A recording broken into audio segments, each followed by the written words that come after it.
Hello, everybody. I wanted to come and talk a little bit about the tar sands pipeline that is being uh, currently put into place by Enbridge. I've shared some posts related to that recently. If you are unaware of the project, you can find out information at stopline3.org. There are water protectors currently in place trying to save our water, and they have been there since the pipeline began in December of 2020. If you want information on how you can help them, you can go to Welcome the Water Protectors. You can also go to lakotalaw.org for information on how to help with that process as well. All these sites have information about the Line 3 pipeline, but I wanted to talk a little bit more about it. If you don't know who Enbridge is a multinational crude oil pipeline company. They have the largest network of crude oil pipelines in Canada and United States, with over 17,000 miles of pipeline in Canada and the US. The Line 3 project, Line 3 is not new. Line 3 has been in place since the 60s. There are 6 large pipelines in place. They are very, very old and they are corroding.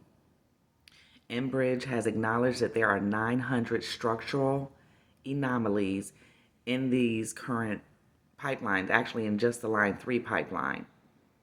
Line 3 extends from Alberta, Canada, up to Superior, Wisconsin, down up into Minnesota. It runs over 1,000 miles. The Line 3 pipeline is not a repair or replacement of the current Line 3 pipeline.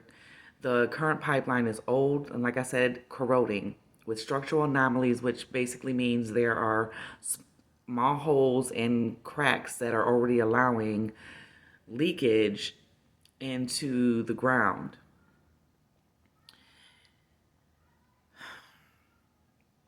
They are not going to do anything to repair that current line.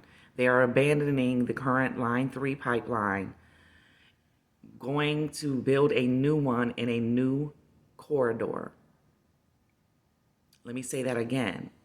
They're leaving the current corroding pipeline in place. They are abandoning it with no accountability or any kind of plan to manage the corrosion or the structural anomalies already in place. They don't want to continue to pay for the maintenance of that current corroding line. So they are going to abandon it, leave it there to continue to leak and lead to potential larger leaks.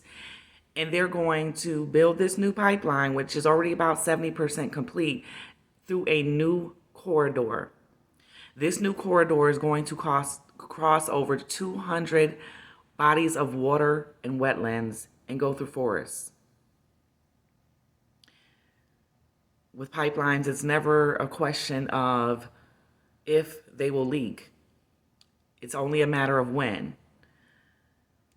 They are intending to double the size of the current Line 3 pipeline. Like I said, the current one extends over 1,000 miles already. They want to double that pipeline in size. They are going through 200 bodies of water, including the Mississippi River. The indigenous water protectors have been speaking out, crying out for months for help. They have received very little response to that plea for help. They need our help. This new pipeline, the new corridor that they're going through, is a violation of treaties with those Native nations. There are 6 or 7 reservations that are going to be affected by this new pipeline. But please understand that they are not the only ones being impacted by this line. It is a direct impact to them. It is affecting their water supply, their drinking water, their bathing water. It's affecting their wildlife, wild rice, wetlands. It's affecting them very strongly. The indigenous people have always stood up as protectors of the land and the water. Right now, they are being hit with rubber bullets and pepper spray and being jailed. They get out, they'll jail the same people an hour later. Enbridge is paying the police force there for their assistance. They are attempting to pass laws as we speak to allow them to take more lethal action in these circumstances, to allow them to be quite open about what they're doing. They need our help. And like I said, it's not because it doesn't just affect them. They need us to stand up for ourselves as well. They have been fighting on the front lines for their children and their children's children because they know the effect. They have always stood up as protectors, but they cannot do it alone. This affects all of us. 200 bodies of water and wetlands, including the Mississippi River. The Line 3 is a tar sands pipeline. Tar sands is crude oil mixed with clay and sand and asphalt. It emits more carbon emissions when it's burned than just regular crude oil.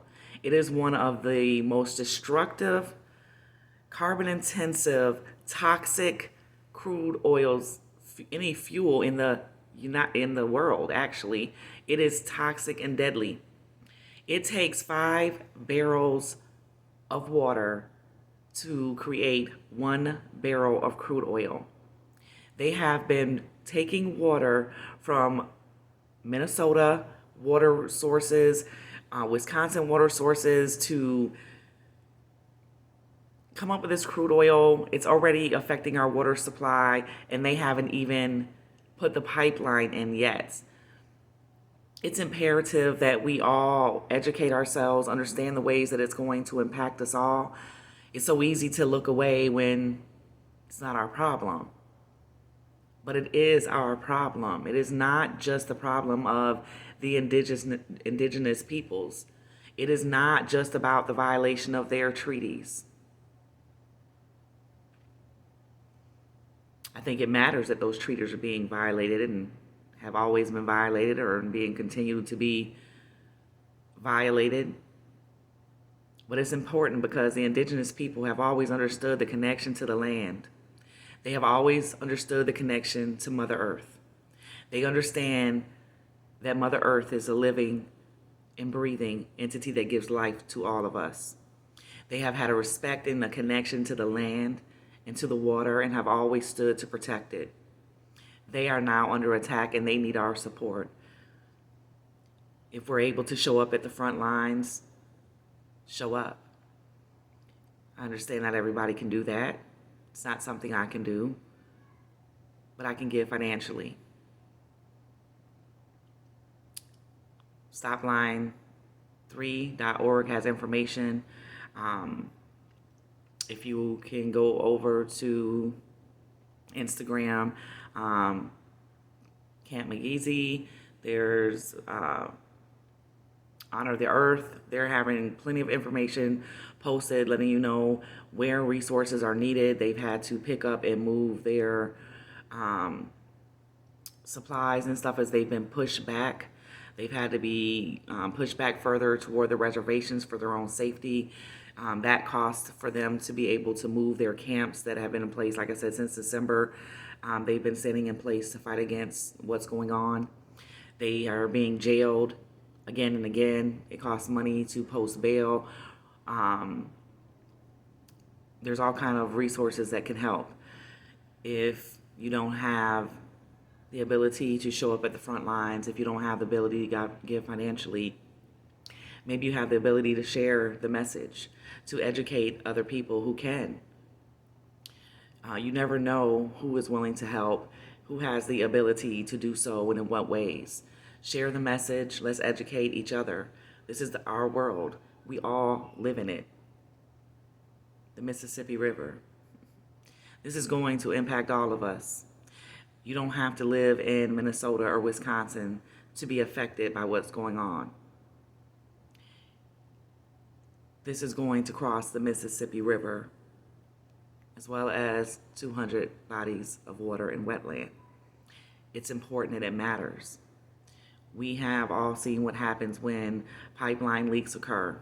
The damage that it causes, it soaks into our water supply, it contaminates the land, it affects our wildlife. We are dependent on Mother Earth. It kills our forests, but the forests are the lungs of Mother Earth. We cannot breathe without her. Water is life, and we can't live or survive without it.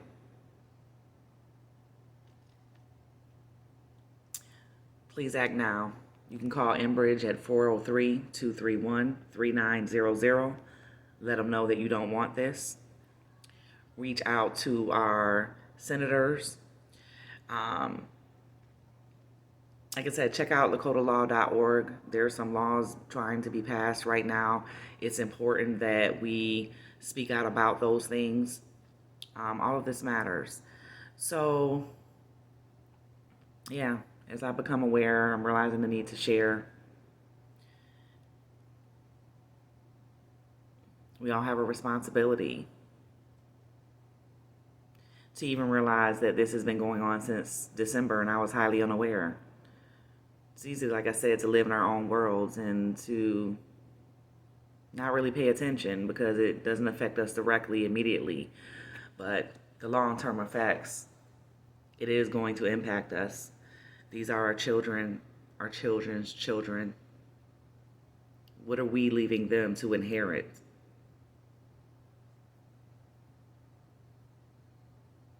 I love you guys. Like I said, share the message.